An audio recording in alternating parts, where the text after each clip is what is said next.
మన ప్రభువును రక్షకుడైన యేసుక్రీస్తు నామములో మరి మొబైల్ ఆరాధనలో పాలిభాగస్తులవుతున్న ప్రియమైన దేవుని బిడ్డలకు, నా తోటి పరిచారులకు, మరి ఈ కార్యక్రమాన్ని ఎంతో భారంతో బాధ్యతతో నడిపిస్తున్న మన ప్రియులు మరి రమేష్ బాబు గారికి నా హృదయపూర్వకమైన వందనాలు. మరి క్రీస్తు నామమున మనమందరము సజీవులమై ఈ దినము ఆయన సన్నిధిలో ఈ రీతిగా కూడుకొని దేవుని స్తుతించే భాగ్యం దేవుడు అల్పులమైన మనకిచ్చాడు. లేఖన భాగాన్ని చదువుకొని మనము మరి ధ్యానం చేసుకుందాం. యోహాను సువార్త 10వ అధ్యాయం. యోహాను సువార్త 10వ అధ్యాయము 10వ వచనాన్ని చదువుతాను. దొంగతనమును హత్యను నాశనము చేయుటకు వచ్చును గాని మరి దేనికి రాడు. గొర్రెలకు జీవము కలుగుటకును అది సమృద్ధిగా కలుగుటకును నేను వచ్చి తినని మీతో నిశ్చయముగా చెప్పుచున్నాను. నేను గొర్రెలకు జీవము కలుగుటకు అది సమృద్ధిగా కలుగుటకు నేను వచ్చి తిని. ప్రార్థన. సర్వాధికారియు మహోన్నతుడవైన మా దేవా, ఈ ఉదయకాలమున నీ సన్నిధిలో ఈ రీతిగా మరి జూమ్ మీటింగ్ ద్వారా ప్రభు నిన్ను ఘనపరచుటకును నీ వాక్య ధ్యానము చేయుటకును అనుదినము నీ మన్నా చేత మమ్మను ఆత్మీయంగా పోషించుటకు బలపరచుటకు నీలో స్థిరపడి నీ నిత్యత్వములో పాలిభాగస్తులగునట్లుగా ఈ కార్యక్రమం ద్వారా అనేకులను నీవు బలపరుస్తూ వారి కుటుంబాలను వ్యక్తిగత జీవితాల్లో మీరు చేయుచున్న ఆశ్చర్య అద్భుతాలకై స్తోత్రాలు తండ్రి. దీని విషయములో భారం కలిగి నాయన నడిపిస్తున్న మా ప్రియులను బట్టి నిన్ను స్తుతిస్తున్నాను. అనేకులు ప్రభువా మరి యూట్యూబ్ ఛానల్ ద్వారా కూడా వీక్షిస్తూ బలపరచబడుతూ వారి కుటుంబాలు కూడా నీలో స్థిరపరచబడుటకు మీరు చూపిస్తున్న మరి తండ్రి భాగ్యముకై కృపావాత్సల్యతకి నీకు వందనాలు. అల్పుడను దినదాసుడను నేను నీ పక్షమున ఈ రీతిగా ఈ కార్యక్రమంలో వర్తమానం అందించుటకు నన్ను ఎన్నిక చేసుకుని నీకు వందనాలు చెల్లిస్తూ గడిచిన దినములన్నీ నీ కృపాక్షేమముతో మమ్మను కాపాడుకుంటూ వచ్చావు. అందుకై స్తుతులు. మాట్లాడుచుండగా నీ స్వరము నీ ఆత్మ నడిపింపు మా మధ్యలో ఉండి బయలుపరచు సత్యమును వెల్లడగుటకు సహాయం చేయమని ప్రాణనాథుడు విమోచకుడు రక్షకుడు అయిన యేసు నామములో దీన మనసుతో ప్రార్థించడి వేడుకుంటున్నాను పరమ తండ్రి, ఆమేన్. ప్రభునందు ప్రియమైన దేవుని బిడలారా, మరి గడిచిన డిసెంబర్ 25వ తారీఖు దేవుని మహా అద్భుత కృపను బట్టి అందరూ సంతోషంగా క్రీస్తులో జీవించారని నమ్ముచున్నాను. అలాగునే మీలో ఉన్న క్రీస్తును అనేకులకు మరి మీ యొక్క క్రియల ద్వారా మరి మీరు కనుపరిచి ఉన్నారని విశ్వసిస్తున్నాను. ప్రభు మహాకృపను బట్టి అనేక పల్లె ప్రాంతాలలో మరి సువార్తను మరి ఇలాగా క్రిస్మస్ యొక్క కూడికను ఏర్పాటు చేయడం దేవుడు అద్భుత రీతిగా తన కార్యాన్ని జరిగించాడు. నిజంగా అది దేవుని కృప. మీ అందరి యొక్క ప్రార్థన ప్రోత్సాహం బట్టి దేవుని యొక్క సేవలో ఈ రీతిగా వాడబడుచున్నాం. మరి ఈ దినము కూడా ఉదయ కాలమున మరి బ్రహ్మ సముద్రం అనగా మరి భూప సముద్రం అనే గ్రామములో మరి సెమీ క్రిస్మస్ నిర్వహించబోతున్నాం. ప్రార్థనలో జ్ఞాపకం చేయండి. పల్లె ప్రాంతాలలో కూడా దేవుని యొక్క సువార్తను మరి ఈ కూడిక ద్వారా మరి ప్రకటించాలని ఆశ కలిగి ఉన్నాం. ప్రియులారా, యేసు క్రీస్తు ఈ లోకములో ఎందుకు పంపబడ్డాడు? యేసు క్రీస్తు యొక్క ప్రత్యక్షత వలన మనకు కలుగుచున్న మేలేమిటి? అందుకని దైవ కుమారుడైన యేసుక్రీస్తు ఎందుకు ప్రత్యక్షమయ్యాడు, అనగా వచ్చాడు, అనగా జన్మించాడు? ఎందుకు? దాని వలన మనకు కలిగే లాభం ఏమిటి అని మరొక భాగముతో మీతో మాట్లాడటకు ఇష్టపడుతున్నాను. గత ముందు అనేక భాగాలు మీతో పంచుకోవడం జరిగింది.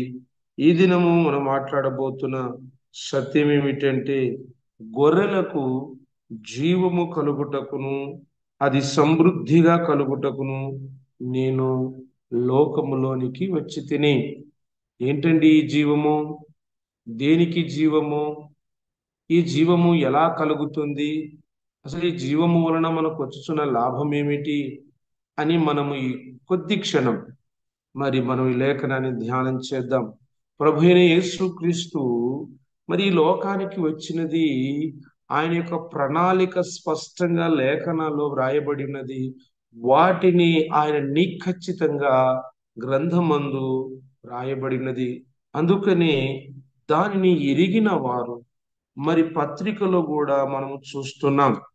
మొదటి యోహాను పత్రిక 1వ అధ్యాయములో మనం చూసినట్టయితే, ఆ జీవవాక్యమును గూర్చినది ఆది నుండి ఏది ఉండెనో, మేమేది వింటిమో, కనులారా ఏది చూచితిమో, ఏది నిదానించి కనుగొంటిమో, మా చేతులు దేని తాకుచున్నాయో అది మీకు తెలియజేయుచున్నాం.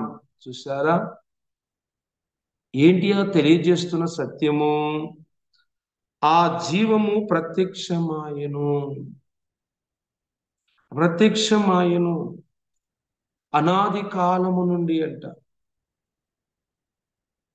ఏది వింటిమో, మేము ఏది కనుగొంటిమో, మేము ఏది నిదానించి చూచితిమో.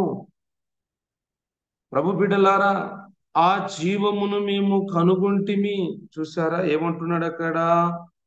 ఆ జీవము ప్రత్యక్షమాయను, మా కనుల ఎదుట అది కనబడుచున్నది.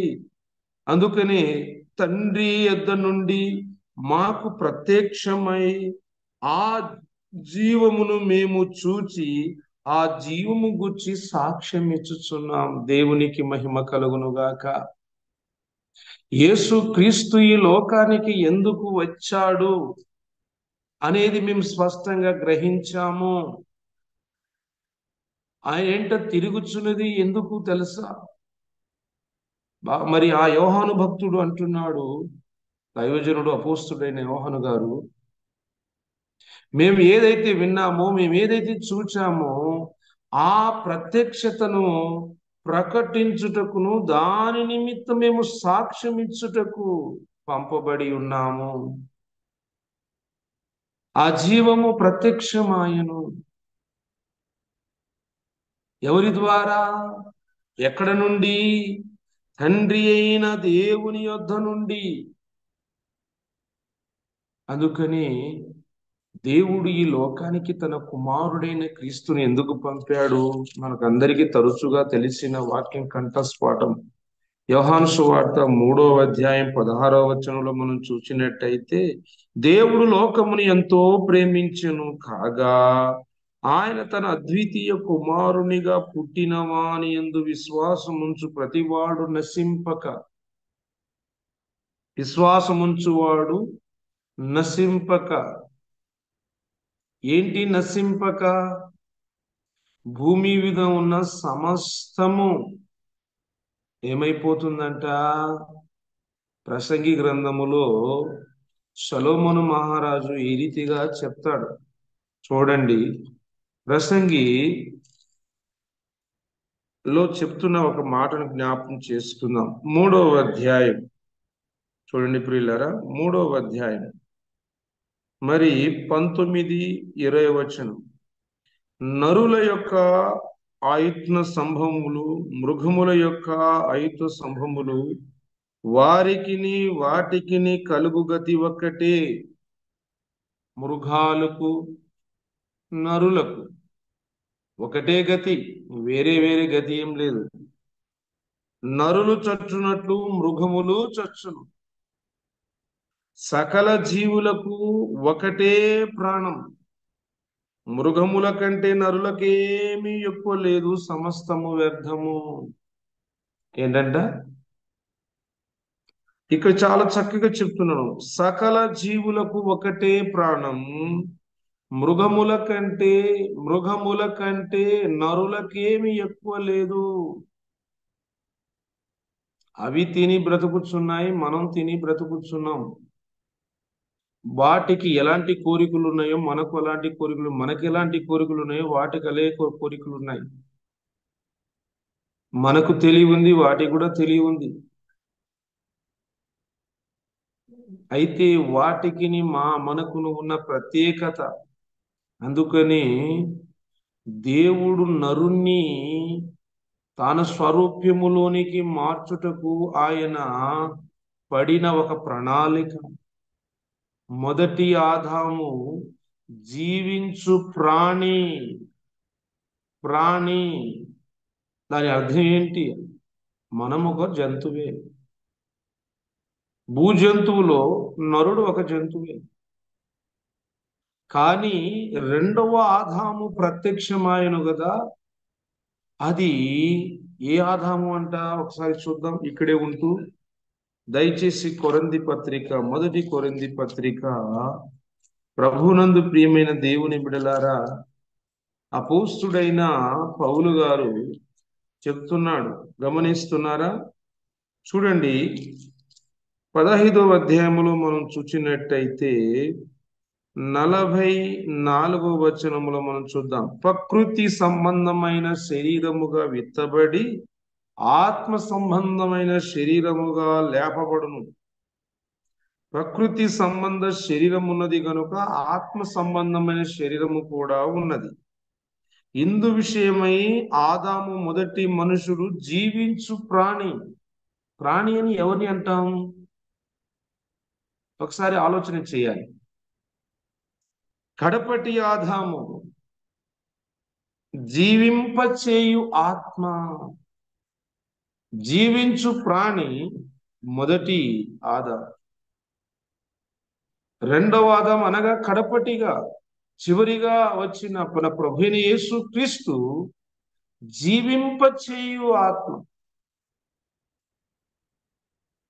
చూసారా? ఆత్మ ఆయను. అందుకని మానవులకును భూజంతువులకును ఉన్న వ్యత్యాసాన్ని ఎప్పుడు మనం తెలుసుకోగలుగుతున్నాము అంటే, ఎవరైతే క్రీస్తును కలిగి ఉంటారో వారు దేవుని కుమారులనబడుదురు, దైవ కుమారులనబడుదురు. అందుకనే గమనించండి, ఇక్కడ సమస్తము ఒక స్థలమునికే పోవును, సమస్తము మట్టిలో నుండి పుట్టెను, సమస్తము మట్టికి తిరిగి పోవును. మనమందరము భూమిలో నుండి వచ్చిన వారమే. భూమి నుండి ఏది రాలేదు, అంతయు అక్కడ నుండే వచ్చింది. అందుకని ఈ దేహము నరులు అనగా మృగములు చచ్చి నశించిపోవునట్లు కూడా మానవుడు కూడా చని నశించిపోవుట దేవునికి ఇష్టం లేదు. అందుకనే దేవుని కుమారుడైన యేసు క్రీస్తుని ఈ లోకానికి పంపాడు. దేనికి? రక్షించడానికి. నశించుచున్న దానిని వెదికి రక్షించడానికి, నీ దేహాన్ని రక్షించడానికి, నీ ప్రాణాన్ని విమోచన కలిగించడానికి. ఆలోచించండి ప్రియులారా. అందుకని దేవుడు తన కుమారుడైన క్రీస్తుని లోకాన్ని ఎందుకు పంపాడంటే, నశింపక నిత్య జీవము పొందుటకు, అనుగ్రహించుటకు యేసుక్రీస్తు ఈ లోకానికి వచ్చాడు. అలాగని ఎవరైతే యేసుక్రీస్తును నమ్ముతారో వారికి ఆ భాగ్యము కలుగుతున్నది.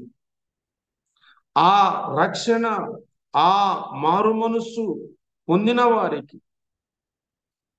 అందుకని ప్రభునందు ప్రియమైన దేవుని బిడ్డ, మొదటి యోహాను పత్రికలో యోహాను భక్తుడు అనగా అపోస్తుడైన యోహాను గారు చాలా స్పష్టంగా ఈ విషయాన్ని వ్యక్తపరుస్తున్నాడు. 5వ అధ్యాయం చూడండి. టైం మనకు కొంచెమే ఉంది కనుక మనం ఈ విషయాన్ని క్లుప్తమైన ధ్యానాంశముగా మార్చుకుందాం. 10వ వచనాన్ని మనం చూద్దాం ప్రియులారా. యోహాను సువార్త, మొదటి యోహాను పత్రిక 5వ అధ్యాయం 10వ వచనం. దేవుని కుమారుని యందు విశ్వాసముంచువాడు తనలో ఈ సాక్ష్యము కలిగి ఉన్నాడు. యేసు క్రీస్తును ఎవరైతే విశ్వసిస్తారో, యేసు ప్రభుయే మనలను బ్రతికించే దేవుడు, మనను తిరిగి లేపగలిగిన దేవుడు, ఈ మట్టి ఘటము నాశనం కాకుండా కాపాడగలిగిన దేవుడు, ఆయనే మనము నమ్మినట్టయితే, ఆయన భక్తి మార్గములో మనము జీవించిన వారమైతే, అట్టి వారికి దేవుడు మనకు అనుగ్రహిస్తున్న గొప్ప ఘనత, ఆధిక్యత ఏమంట? ఆ సాక్ష్యం ఏమిటంట? దేవుని నమ్మిన వాడు ఆయన తన కుమారుని గూర్చి ఇచ్చిన సాక్ష్యమును నమ్మలేదు గనుక అతడు దేవుని అబాధికునిగా చేసిన వాడు. ఆ సాక్ష్యం ఏదనగా, దేవుడు మనకు నిత్య జీవము దయచేసెను. ఈ జీవము ఈ జీవము ఆయన కుమారుని యందు ఉన్నది. దేవునికి మహిమ కలుగును గాక. ఎవరి యందు లేదు. ఈ జీవము ఎవరి యందు ఉన్నది అంటే యేసు క్రీస్తునందే ఉన్నది. అందుకని పాపము వలన వచ్చు జీతము మరణము, అయితే క్రీస్తు యేసునందు మనకు కృపావరం ఏమిటి? నిత్య జీవం. నిత్య జీవం. అటు పాపమునకు బానిసులైన వారిని, అటు పాపమునకు లోనైన వారిని తన అమూల్యమైన రక్తము చేత కడుగుటకే, పాపులను రక్షించుటకు మనుష్య కుమారుడి లోకములో వచ్చినది. నీ పాపాలను కడుగుట కొరకే. ఆ పాపిగా ఉంటే నీకు నిత్య జీవం పొందడానికి అర్హత లేదు. గనుకనే యేసు క్రీస్తే నా పాపానికి ప్రాయశ్చిత్తం కలిగించే దేవుడు. యేసు క్రీస్తు చనిపోయి 3వ దినమున తిరిగి లేచినవాడు. ఎందుకు చనిపోయాడని, నా పాపము నిమిత్తము చనిపోయిన దేవుడని, నా పాపానికి ప్రాయశ్చిత్తం కలిగించుటకై పరలోకము నుండి యేసు క్రీస్తు తండ్రి అయిన దేవుని యొద్ద నుండి పంపబడ్డాన్ని ఎవరైతే అంగీకరిస్తాడో, విశ్వసిస్తాడో, అతనిలో ఈ సాక్ష్యం కలిగి ఉన్నాడు. ఏమిటి ఆ సాక్ష్యం అంటే, ఆయన నిత్య జీవమునకు ఆధారభూతుడు. ఎవరి ద్వారా లేదు ఆ జీవం, కుమారుని ద్వారానే అంటున్నాడు. ఏమంటున్నాడు? దేవుడు మనకు నిత్య జీవము దయచేసెను. ఈ జీవము ఆయన కుమారుని యందు ఉన్నది. దేవుని కుమారుని అంగీకరించువాడు. యేసు క్రీస్తు మానవుడు కాదు. యేసు క్రీస్తు ఏదో మానవ అవతార ఎత్తిన ఒక పుణ్య పురుషుడు, ఒక మహానుభావుడు అని నువ్వు భ్రమలో ఉంటే నీకు దొరకదు. చాలా మంది ఈ లోకములు అంటున్నాడు, యేసు క్రీస్తు దేవుడు కాదు, ఆయన ఒక పుణ్యాత్ముడు అని నమ్ముతాం. యేసు క్రీస్తు అందరికీ దేవుడు కాదు, అది కేవలం ఇజ్రాయేలు వారికి దేవుడు అని కొందరు గుడ్డి భక్తి పరులు అలాగా అనేకులను గుడ్డివాళ్ళుగా చేస్తున్నారు. అయితే తెరవబడి ఉన్న నీవైనా నేనైనా ఇంకా యేసు క్రీస్తుని గూర్చిన ఆ సత్యము ఎరగని అజ్ఞాన స్థితిలో, అంధకార స్థితిలో ఇంకా మేము లోకాన్ని చూపించేవారమని అనుకుంటూ గుడ్డిగా బ్రతుకుతున్న వారి ఓ మానవుడా, ఒక్కసారి ఆలోచించు. యేసు క్రీస్తు లోకానికి పంపబడినది నిత్య జీవం అనుగ్రహించడానికి. ఎందుకంటే మరణమునకు లోనగు శరీరమును ఆయన లేపగలిగిన వాడు, ఆయన లేచాడు. ఆ జీవమును మేము ఎరిగితిమి అని మరి అపోస్తుడైన పౌలు చెప్తున్నాడు, అపోస్తుడైన యోహాను చెప్తున్నాడు. ఆ సత్యని ఎరిగిన ఇగో అల్పుడైన నేను ప్రకటిస్తున్నాను. యేసు క్రీస్తు ఈ మట్టి ఘట్టాన్ని తిరిగి బ్రతికించుటకు, నిత్య జీవము కలిగించుటకు యేసుక్రీస్తు ఈ లోకానికి వచ్చాడు. మృగాలు చచ్చి పాతి పెట్టబడి అది మన్నుకు మన్ను, దుమ్ముకు దుమ్ము, ధూళికి ధూళిగా అవుతున్నది. ఆ దుమ్మైనా ధూళైనా ఆ దేహాన్ని తిరిగి జీవమును అనుగ్రహించగలిగిన సర్వశక్తి కలిగిన దేవుడు ఎవరంటే, నేను నమ్మిన, మనం విశ్వసిస్తున్న, ఇగో ప్రకటిస్తున్న యేసుక్రీస్తు మాత్రమే ఒక్కటి. అందుకనే మరి అపోస్తుడైన మరి యోహాను గారు అంటున్నాడు, దేవుని కుమారుని అంగీకరించువాడు జీవము గలవాడు, దేవుని కుమారుని అంగీకరింపని వాడు జీవము లేనివాడు, వాడు మృతుడు. వాడు బతికినా వ్యర్థమే. మృగాలు తిన్నాయి, అవి కాలము వచ్చింది, తన మరణ సమయం వచ్చింది, చనిపోయి ఇది ఎలాగ పాత పెట్టబడుతుందో. కొందరు పాత పెడతారు చక్కగా పెంచిన కుక్కలను, మరి పశువులను, చనిపోయినప్పుడు ఎవరు పడితే వాళ్ళు పెట్టకుండా పాతి పెట్టి వాళ్ళకి సమాధులు కట్టే వాళ్ళు కూడా ఉన్నారు ప్రియులారా, జంతు ప్రియులు. కొందరు ఇంకా అడవి కుక్కలు అయితే, వన జంతువులు అయితే అవి ఎక్కడో చచ్చిపోతాయి, అవి మట్టి మట్టిగా అయిపోతాయి. క్రైస్తవుడికి దేవుడు నిరీక్షణ ఇచ్చాడు. అందుకనే ఈ ఉదయ కాలమున సత్యాన్ని మనం ప్రకటించి సువార్త ఏమిటో తెలుసా? అపోస్తులైన పౌలు తిమోతికి చెప్తున్న మాట, 2వ తిమోతి పత్రిక ఒకసారి చూడండి, మొదటి అధ్యాయము, 2వ తిమోతి పత్రిక మొదటి అధ్యాయములో మరి 9వ వచనం, మన క్రియను బట్టి కాక తన స్వకీయ సంకల్పమును బట్టి అనాది కాలముని క్రీస్తు యేసు మనకు అనుగ్రహింపబడినదియు, క్రీస్తు యేసును మన రక్షకుడైన ప్రత్యక్షత వలన, యేసుక్రీస్తు ప్రత్యక్షత వలన బయలుపరచబడినదియు, తన కృప తన కృపను బట్టి మనల్ని రక్షించి పరిశుద్ధమైన పిలుపులో పాలు పొందుటకు ఆయన మనను పిలిచెను. ఆ క్రీస్తు యేసు మరణమును నిరర్ధకము చేసి జీవమును అక్షయతను సువార్త వెలుగులోనికి తెచ్చెను. అక్షయతను ఏమిటంట? మరణమును నిరర్ధకము చేసి అర్థం లేకుండా చేశాడు. ఓ క్రైస్తవుడా, ఓ క్రీస్తుని ఎరగని, ఓ ద్వేషించే ఓ నా సహోదరి సహోదరుడా, మరణాన్ని నిరర్ధకము చేసిన సువార్త ఇది. ఏమిటి సువార్త? రోగాలు పోతాయని కాదు, ఆస్తులు వస్తాయని కాదు, అంతస్తులు పెరుగుతాయని కాదు, ఓ దేవుని నమ్మితే భక్తి చేస్తే నీకు ఉద్యోగం, పిల్లలు, ఇవన్నీ కాదు. ఇవన్నీ ఆల్రెడీ మానవునికి ఇచ్చాడు. నువ్వు నమ్మినా నమ్మకపోయినా, మొక్కినా మొక్కకపోయినా, గుడికి వచ్చినా రాకపోయినా, లోకములో 3 రకాల మనుషులు ఉన్నారు. కొందరు దేవుడు లేడని, కొందరు దేవుడు ఉన్నాడని, కొందరు ఎలా ఉన్నాడు దేవుడు తెలుసా? దానిలో చూసుకునే రకాలు కలిగిన వారు. వారందరికీ పిల్లలు ఇచ్చాడా లేదా? వారందరికీ ఉద్యోగాలు ఇచ్చాడా లేదా? వారి కుటుంబాలు మరి భూమి మీద బ్రతుకుచున్నాయా లేదా? ఎస్, బ్రతుకుచున్నాయి. అయితే యేసు క్రీస్తును తెలుసుకోవడం కోసం ఈ లోకానికి ఈ సువార్త నీకు అందించబడాలనే ఉద్దేశం ఈ కార్యక్రమం ద్వారా. మన ఆత్మీయ స్థితి మెరుగుపడాలనేది ఈ కార్యక్రమం యొక్క ఉద్దేశము. యూట్యూబ్ ఛానల్ ద్వారా కావచ్చు, ఇగో ఈ జూమ్ మీటింగ్ ద్వారా కావచ్చు ప్రియులారా. అందుకని యేసుక్రీస్తు ఈ లోకానికి వచ్చిన ఉద్దేశం ఏంటంటే, మరణము నిరర్ధకము చేసి జీవమును అక్షయత, ఇంకా మరణము ఉండదు. ఈ శరీరం ఇంకా పాడైపోదు.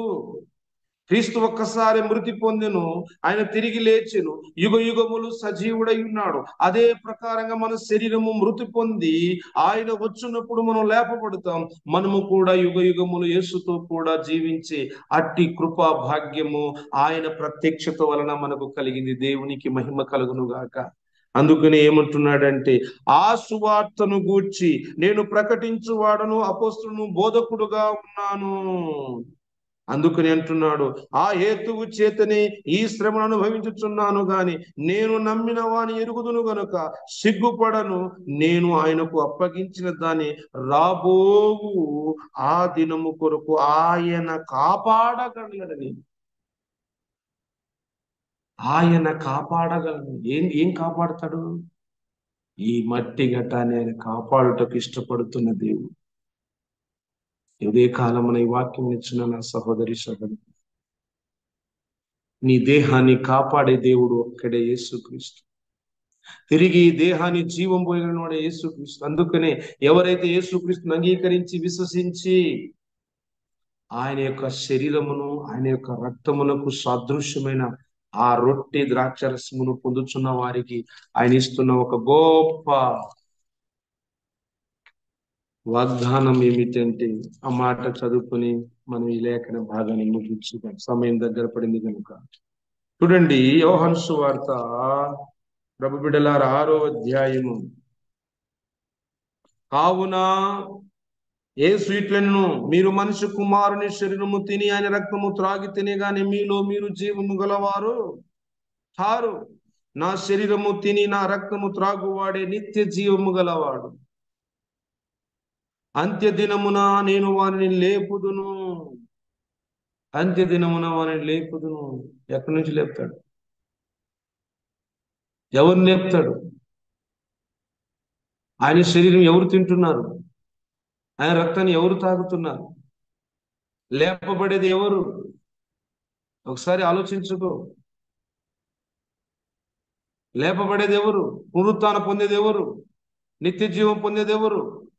యేసుక్రీస్తు ఈ లోకానికి పంపబడింది ఎందుకొరకు? చాలా లేఖనాలు ఉన్నాయి కానీ సమయం లేదు. ఈ ప్రశ్నను ఒక్కసారి ఆలోచించు. ఎవరిని లేపుతాడు ఆయన? ఎవరు ఆయన శరీరాన్ని ఆయన రక్తాన్ని పాలుపుచ్చుకుంటున్నారు? ఎప్పుడు లేపబడతారు వాళ్ళు? ఈ సువార్తను మనం ప్రకటించాలి. ఈ రోజులు ఏ సువార్త ప్రకటిస్తున్నారు? ఏ సువార్త ప్రకటిస్తున్నారు? మాలాంటి సేవకులు భూ సంబంధమైనవి ప్రకటిస్తున్నారు. నీకు ఉద్యోగం కావాలా? చర్చికి రా. నీకు పిల్లలు కావాలా? చర్చికి రా. నీ ఆస్తి పెరగాల? చర్చికి రా. నీకు అంతస్తులు రావాలా? దేవుని దర్శన భావి ఇగో ఒక టీవీ ప్రోగ్రామ్ కి స్పాన్సర్ చేయి. ఇది ఏంటండి బోధ? ఈశ్వరుడు ఎక్కడ చెప్పలేదే. ప్రభు బిడ్డలారా, సత్యాన్ని ప్రకటించుదాం. సత్యము కొరకు సాక్షులు ఉందాం. ఆ సాక్ష్యంని మేము చెప్తున్నాం. మేమేది విన్నామో, మేమేది చూచామో, ఏది నిదానించి కనుగొంటిమో ఆ జీవంను గురించే మేము సాక్షులై ఉంటున్నాం అంటున్నాడు అపొస్తలుడైన పౌలు. యేసుక్రీస్తుదే అంటున్నాడు, నేను నా తండ్రి యొద్ద నుండి నేను దానిని పొంది ఉన్నాను. గొర్రెలకు జీవము కలిగించుటకై నేను వచ్చాను. అటు జీవానికి పొందుటకు మనం అర్హులుగా ఎంచబడినందుకు మనం ఎంతో ధన్యులు. ఈ ధన్యతను లోకమంతటిని చాటుదాం. ఓ మానవుడా, క్రీస్తును అంగీకరిస్తే ఇగో ఈ పాడైపోయే దేహాన్ని తిరిగి బ్రతికించే దేవుడని చెప్తాం. మనం మూసుకొని ప్రార్థన చేద్దాం. సర్వశక్తి కలిగిన మా తండ్రి, జీవం కలిగిన మా ప్రభువా, మా రక్షకుడు విమోచకుడు అయిన యేసయ్య, ఈ ఉదయకాలమున ఈ రీతిగా ఈ కార్యక్రమంలో పాలిభాగస్తులైనందుకు నీకు వేలాది స్తుతులు. ప్రభువా, మీరు ఈ లోకాన్ని ఎందుకు వచ్చారో మీ మాటల ద్వారా స్పష్టంగా మీరు బయలుపరుస్తున్న మీకు వందనాలు. వినిచున్న మా ప్రియులు, ఇగో తండ్రినైనా యూట్యూబ్ ఛానల్ ద్వారా ఇంకా అనేకులు వీక్షించుటకు మా శ్రోతలను మీరు దీవించండి, ఆశీర్వదించండి. నిజమైన రక్షణ, నిజమైన ఆశీర్వాదం, నిజమైన ధన్యత ఏమిటో కనుగొనుటకు మీరు సహాయం చేయండి. దినం నీ మాటల చేత మీరు వినిపించి నీకు వందనాలు చేయిస్తాం. మరో నూతన సంవత్సరం అడుగుపెట్టుటకు మీ కృప, మీ దయ ఉంటే ఆ సంవత్సరపు దయాకిరీటం మాకందరికి అనుగ్రహించండి. ఈ చివరి మాసములో ఇగో ఇంతవరకు మమ్మను అనేక కీడు నుండి, ఆపద నుండి కాపాడాం. సజీవులుగా నిలబెట్టి నీ సువార్తల కొరకు మమ్మను వాడుకుంటున్నది నీకు స్తుతులు చెల్లిస్తాం. పాలిభాగస్తులైన ప్రతి ఒక్క మా సహోదరి సహోదరులను దీవించి వర్ధల చేయాలి. వారి కుటుంబ క్షేమముతో మీ కృపతో నింపమని ప్రార్థిస్తాం. మీ చిత్తములో మమ్మల్ని అందరినీ నీ నామ మహిమ కొరకే మమ్మల్ని నిలబెట్టుకోమని ప్రార్థిస్తాం. మా ప్రాణప్రియుడు విమోచక రక్షకుడు యేసే నామములో దీన మనసుతో ప్రార్థించడి వేడుకుంటున్నాం పరమ తండ్రి. ఆమేన్. సర్వోన్నతుని దేవుని ప్రేమ, యేసువారి కృపా కనికర వాత్సల్యత, ఆదరణకర్తని పరిశుద్ధాత్మని సన్నిధి సహవాసం సకల దేవుని మొదలుకొని ప్రభు రాకడ వచ్చు వరకు తోడై ఉండి వర్ధిల్ల చేయుగాక. ఆమేన్. థ్యాంక్ యూ అండి. అందరికీ వందనాలు.